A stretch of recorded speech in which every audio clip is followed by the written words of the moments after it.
So, I know it's been a couple weeks since I posted my last video. Actually, it's been over 3 months, my guy. I don't know what we're talking about. Well, I feel extremely called out. But look, basketball's been super busy. I've been making videos over on my other channel, and I've been playing oh so many games. One of those games that's taking up far too much time is this little gem called Vampire Survivors.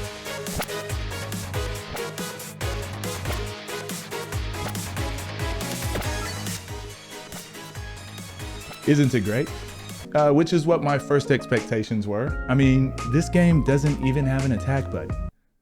Like, what the f— Also, the game costs a fortune. Ooh, I'm kidding. It's $5 on Steam. Since it's so cheap, you can't really expect too much from the game anyways. 3 hours later.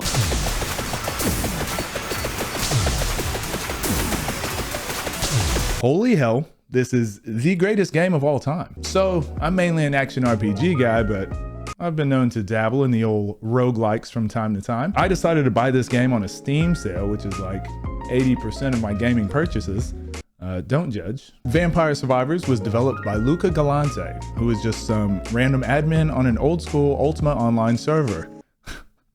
Fucking nerd. I'm so jealous. Luca developed this game mainly on his own, but he did have a few friends help in their spare time.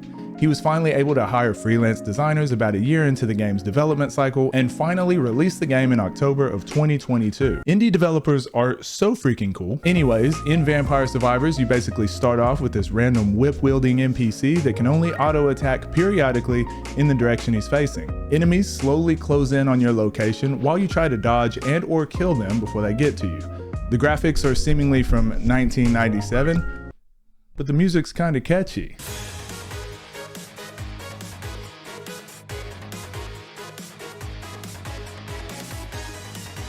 I suppose hitting enemies is also slightly satisfying. Sound effects just make you feel very good about yourself. And what's this?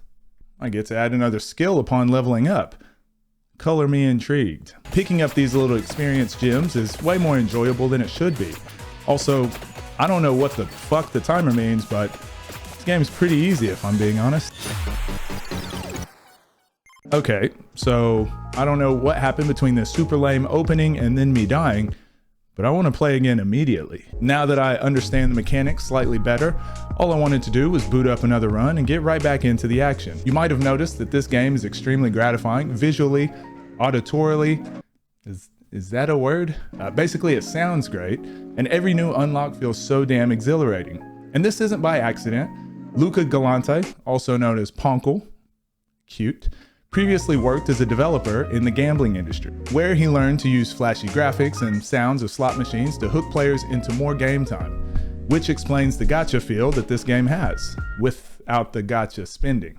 That's right, you don't need to spend any extra money after purchasing the game, but you still get the amazing dopamine hits each time you start up another run. Now, let's get down to the brass tacks.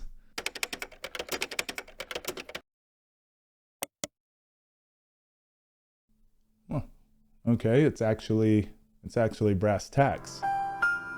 Well, anyways, Vampire Survivors gives you the basic roguelike experience with the aforementioned dopamine hits throughout the entire playthrough. Starting off with just one character and very few weapon options, you quickly begin unlocking achievements, which allow you to purchase permanent upgrades, more characters, and even unlocks new levels. The main objective is to survive the numerous waves of enemies, all the while upgrading your main weapon or by selecting additional weapons to help you deal more damage. You can also unlock passives that will augment your current stats, and after leveling a weapon to its max, you can then evolve it if you have the correlating passive for that weapon. It seems like a lot to take in at first, but after a few runs, you begin figuring out which weapons and builds you prefer and can start planning your playthroughs based on the options available.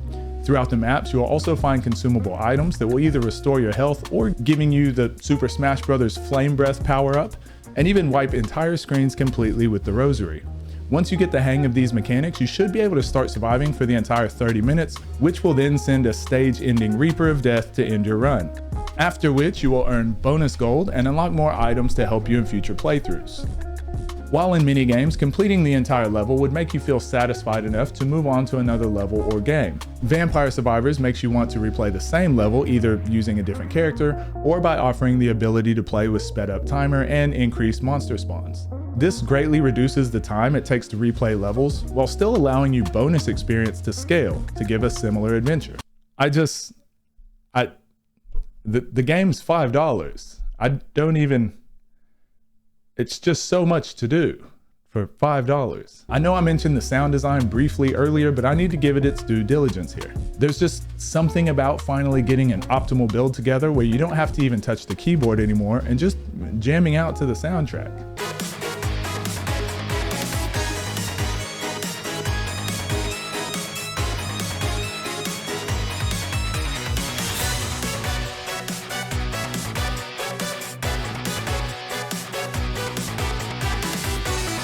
You can purchase the original soundtrack, which comes with about 50 songs and 4 discs with literally all positive reviews. You could just purchase the bundle, which comes with the original soundtrack, the game, and all the current DLC for like $10 altogether, if and only if you're not a brokey.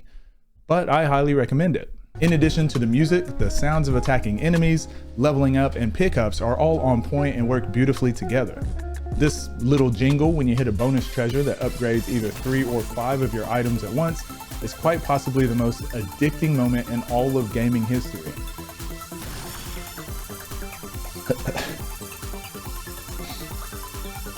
So good. This game is just way too jam-packed for how little of an investment it is. The fact that each map layout is slightly different and has their own challenges, some of them even have bonus relics to unlock or even just power-ups which you can exploit to get more than the standard 6 passive items. There are a few characters that can actually be unlocked through finding coffins in certain stages. Like this one right here was by far my favorite character to unlock.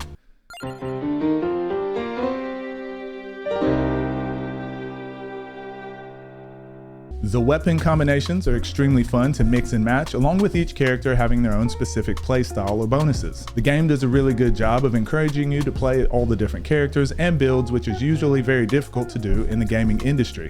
Gamers usually have an archetype that they gravitate towards, glass cannon archer, as you all know. But in Vampire Survivors, the motivation to play with new classes is the ability to unlock even more achievements. I think this is brilliant, as I know personally I started off preferring the mage that had an auto wand attack, and I thought the knives were the dumbest weapons in the entire game.